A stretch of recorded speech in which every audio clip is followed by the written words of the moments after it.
우리가 네 번째로 나와 있는 작품 어부사시사를 공부할 텐데요. 먼저 문제에 나와 있는 보기글을 읽어보도록 하겠습니다. 어부사시사는 속세를 떠나 자연을 즐기는 어부의 삶을 주제로 하고 있는 작품으로, 그러니까 우리가 읽을 작품에 대해서 설명을 해주고 있죠. 주제에 대해서.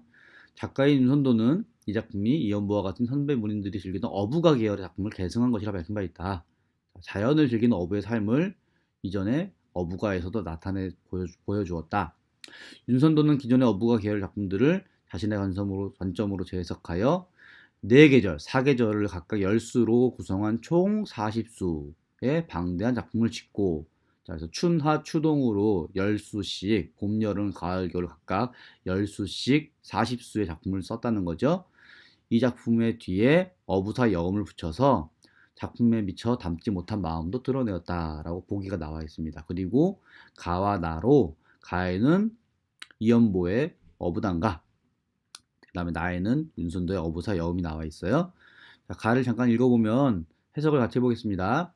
이 중에 시름 없으니 어부의 생애이로다 했어요. 해석은 이 가운데, 이 중에 시름, 근심이란 얘기죠. 근심이 없으니 이것이 바로 어부의 삶이다, 이런 얘기죠. 그러니까 어부의 삶은 근심이 없다. 이력편주를 만경파에 띄워두고, 한 조각 작은 배죠. 작은 배를 만경파, 큰 물결, 바다 위에 띄워두고 인세를 다 잊었거니, 인세는 인간 세상, 속세를 말하는 거죠. 다 잊어버렸다. 그래서 날 가는 줄을 아는가, 이렇게 했습니다. 날 가는 줄을 아는가, 이 말은 날 가는 줄을 모르겠다, 이런 얘기죠. 세상을 다 잊어버렸기 때문에 세월 가는 것을 모르겠다. 자연 속에서 삶을 즐기는 어부의 모습이 나와 있죠. 여기서 중요한 게 하나 있는데요. 어부가 뭐냐? 어부는 물고기 잡는 사람이 어부입니다. 우리 어부 사시사에도 나오는데, 여기 나오는 어부는 하지만 생계형 어부가 아니에요. 생계형 어부란 물고기 잡아서 팔아서 그것으로 먹고 사는 사람을 말하죠. 여기 나오는 어부는 양반들이 말하는, 시조에 나오는 어부는 진짜 어부가 아니라 가짜 어부입니다. 요즘에 텔레비전 그 프로그램 보면 도시어부라는 거 있죠. 도시어부. 그러니까 그냥 물고기 잡는 거 즐기면서 세월을 낚는 거예요.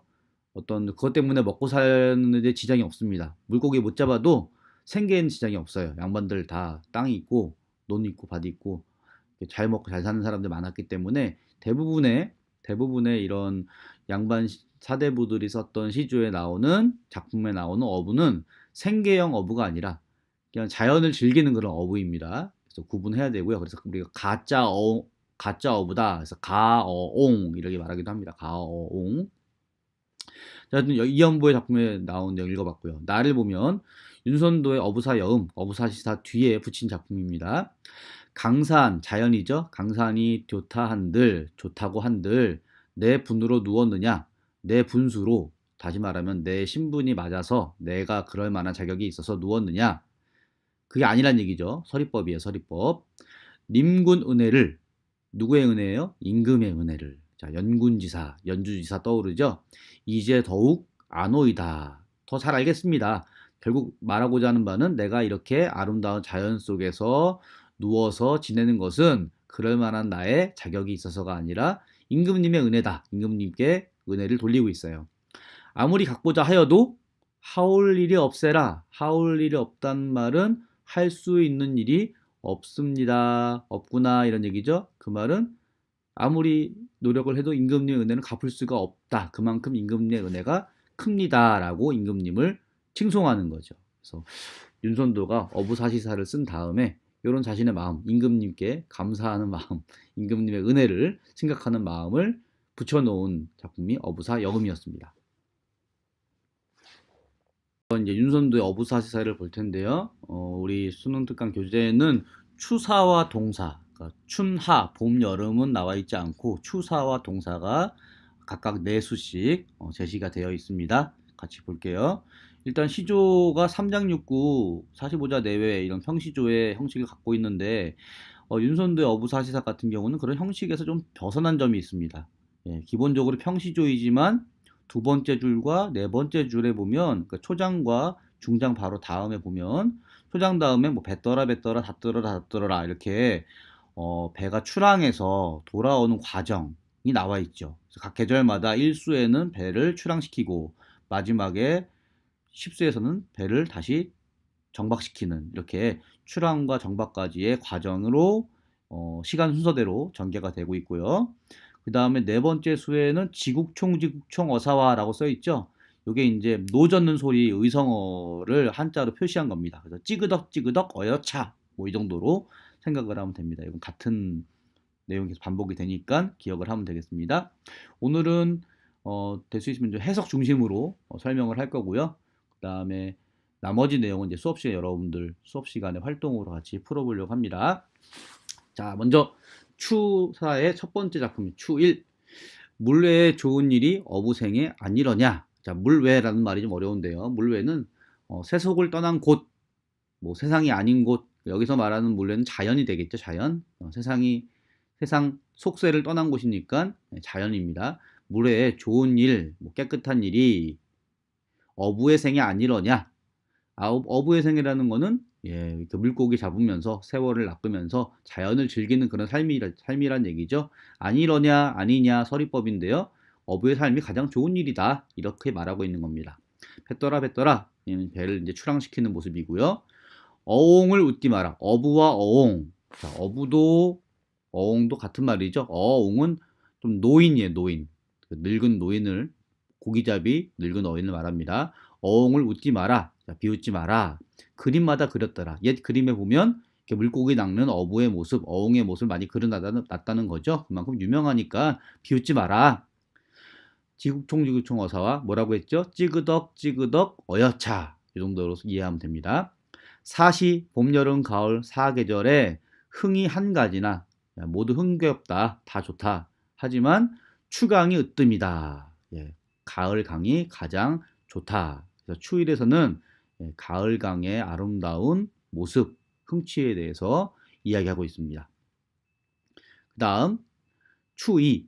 수국의 가을이 드니. 계절 배경 지금 가을이 나오고 있죠. 수국이라는 거는 물나라, 물의 나라인데 그 무슨 게임 이름 같아요. 여기서는 이제 바다를 말하기도 하고 또 이 시조를 쓴 장소가 전라남도 복일도에 있는 뭐 바다 혹은 뭐 강 이런 곳을 말하는 거겠죠. 수국에 가을이 드니 고기마다 살쪄 있다. 고기가 살이 잘 올랐습니다. 닷들어라. 이제 배를 띄어 나가는 거죠. 만경딩파의 슬카지 용려하자. 어려운 말 많이 나왔는데 만경이 만이랑 그래서 이거는 넓은 어떤 바다를 가리키는 말이에요. 만경딩파는 넓은 바다, 넓은 물결 위에 슬카지는 실컷 용려하자 여유롭고 한가하게 지내다 이런 말입니다. 그래서 물 위에서 실컷 한가롭게 지내자. 지금 이 사람이 고기를 잡으러 나가는데 고기 잡는 게 목적이 아니죠. 즐기는 게 목적이기 때문에 고기를 많이 잡아와야 하는 그런 절박한 상황이 아닙니다. 즐기는 사람이라고 했어요. 그래서 한가롭고 여유롭게 지내자. 찌그덕 어여차.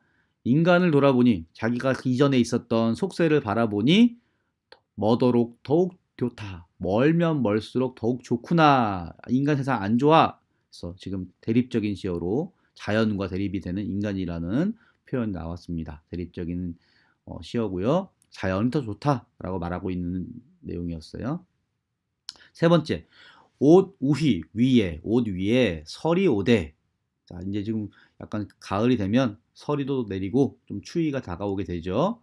치운 줄을 모를로다. 근데 나는 추운 줄을 모르겠구나. 너무나 마음이 기쁘고 즐거워서 이 정도 되겠습니다. 닷 뛰어라는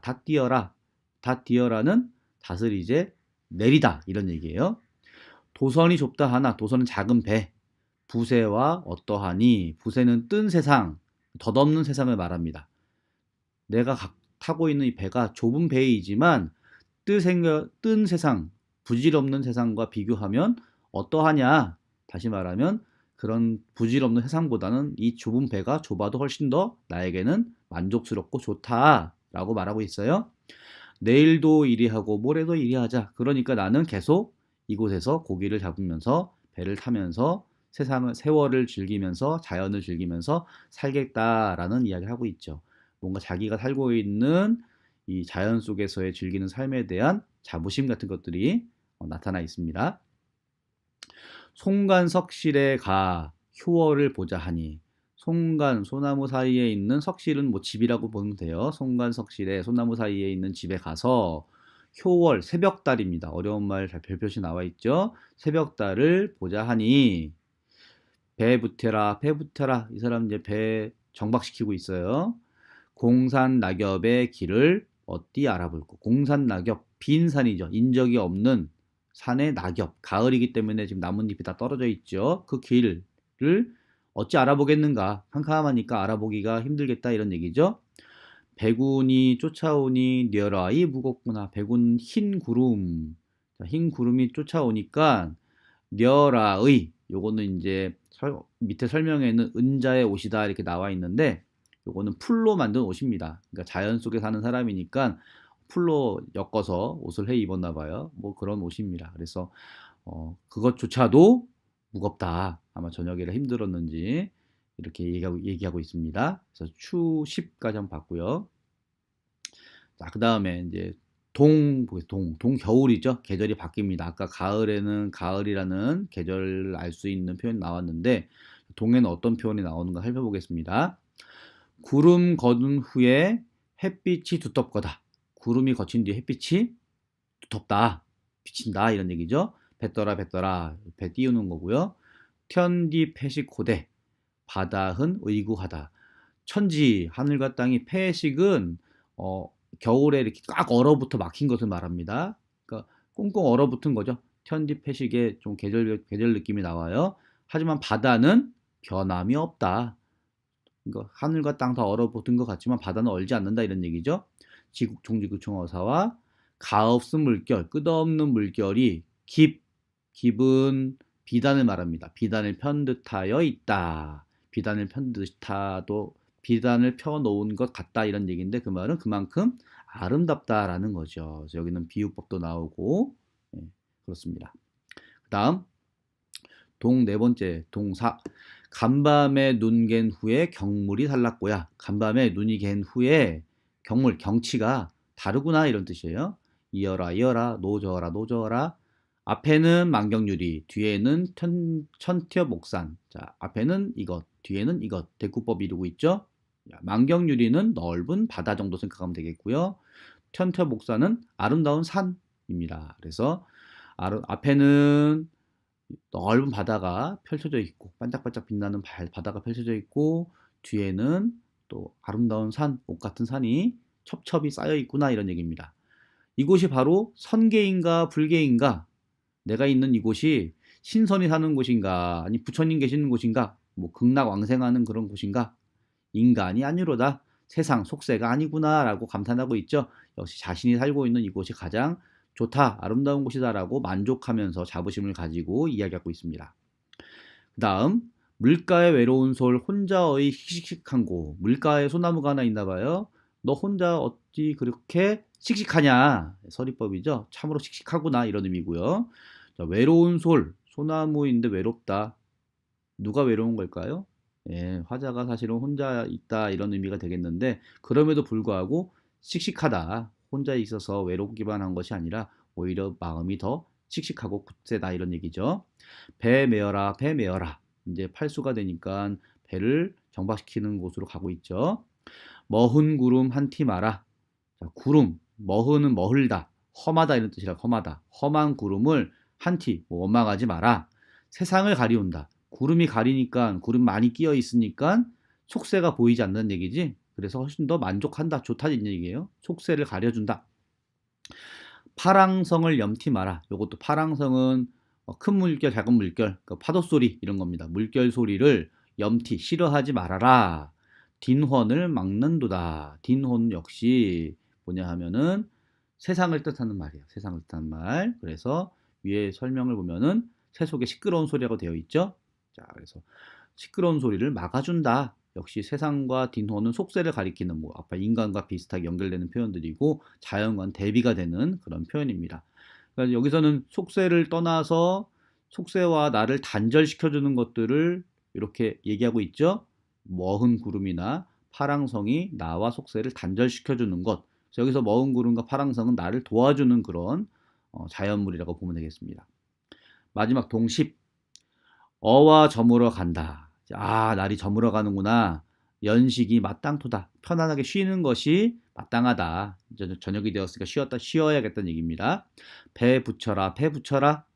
가는 눈 뿌린 길, 붉은 곳 흩어진대. 요것도 가는 눈이 뿌린 길, 붉은 꽃이 떨어진대. 그러니까 대꾸법이 여기 있고요. 흥치며 걸어가서, 자, 이런 자연 속에 눈이 쫙 뿌려져 있고 또 붉은 꽃이 흩어진 곳에 내가 그것을 흥겹게 걸어가서 설월이 서봉에 넘도록. 자, 설월은 아마 이게 눈설자에 달월자인데 눈 내린 그 길 위에 달빛이 비치는 거겠죠. 예, 눈이 쫙 내려 있고 그것에 달빛이 비치는데 그것이 서봉, 서쪽 봉우리, 서쪽 산을 넘도록 송창에 비겨 있자. 그 모습을 바라보면서 소나무 창, 아마 창문이 소나무 문틀로 되어 있는지, 송창을 그 송창에 비스듬히 앉아 있자, 기대어 있자 정도로 이해하면 되겠습니다. 그래서 아름다운 자연 속에서 자연과 하나가 되는 그런 마음을 노래하고 있습니다.